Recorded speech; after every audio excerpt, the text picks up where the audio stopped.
By the time you turned 7, your brain had already deleted about 90% of everything that happened to you before age 3. Every face, every word, every moment you were held. Scientists call this infantile amnesia, and for decades, they had no idea why it happened. Think about what you actually lost. The first time you heard your mother's voice from outside the womb. The first time you understood that a stranger's smile was safe.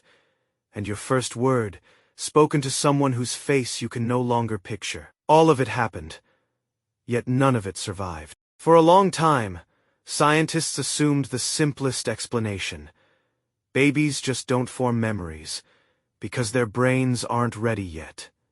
Case closed. Then, in 1990, psychologist Carolyn Rovee Collier ran an experiment that broke that assumption completely. She tied a ribbon from a mobile to the ankle of a 3-month-old infant.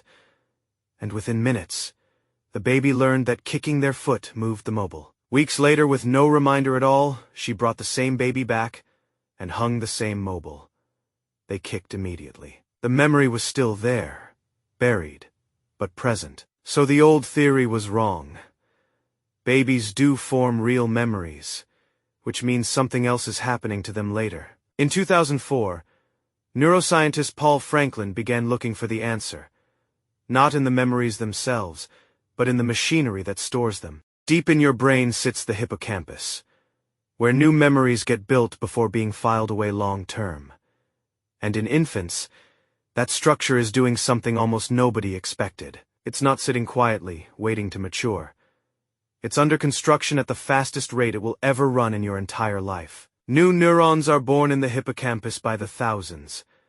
Every single day, for the first few years after birth. Here's the part that changes everything. Every time a new neuron is born and wires itself into that structure, it doesn't just add on top of what's already there. It reaches into the existing web of connections and rewrites them. Franklin's research found that this flood of new neurons physically disrupts nearby memory traces, not gently, but overriding them the way new construction can knock down a wall holding up an adjacent room. Your brain wasn't failing to save your first 3 years.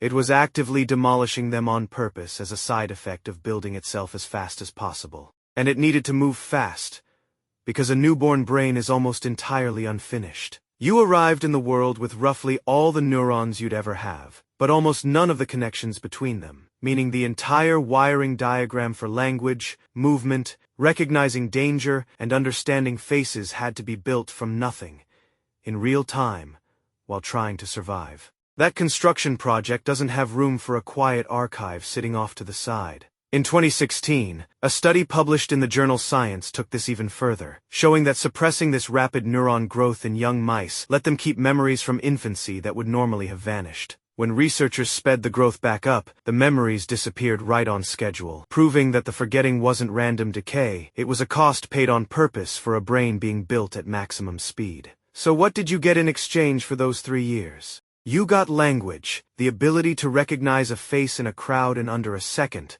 and object permanence, the understanding that something still exists, even when unseen. You got attachment, the invisible thread letting you trust the people keeping you alive before you had a single word to describe trust. None of that came pre-installed. All of it had to be built at incredible speed in the same brain tissue, busy erasing the record of how it happened. This is why you can't remember learning to walk, not because it wasn't important, but because it was so important, your brain sacrificed the memory to get it done faster. Infantile amnesia isn't a flaw in modern parenting or modern life, nor is it caused by screens, stress, or bad sleep. It is a universal feature of being human, older than language or fire, and baked into the same brain architecture your ancestors carried across the African savanna 300,000 years ago. Which means somewhere in your family line, going back further than anyone can trace, every single ancestor went through the exact same erasure, losing their first 3 years so their brain could finish building itself in time to survive childhood. You are not missing something broken.